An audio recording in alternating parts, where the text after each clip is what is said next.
Kamete iria irahaririria mahenya ma imwana cia thi wa ukuru wa miaka 18 guku bururi-ini umuthi ni iriire a Kenya na anyiti itemi ugitiri wa kuigana hindi ya mbitika ici na iria citanyitwo kwambiriria mweri 12 mweri twerekeire kiharo-ini gia Kasarani.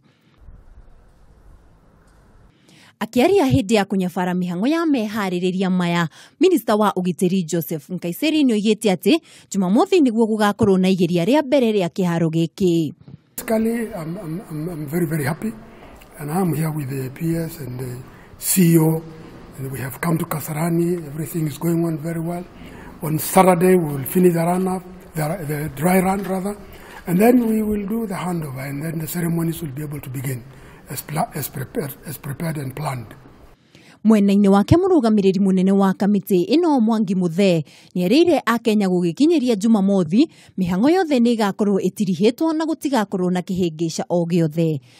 So what we are doing is to make sure that the services are ready and to make sure that every sector of our preparation is set, and I'm sure, as the CS puts it, by Saturday we are going to be event ready. Handu-ini ha Kameme TV, jitagwo mwihaki wa Dogo.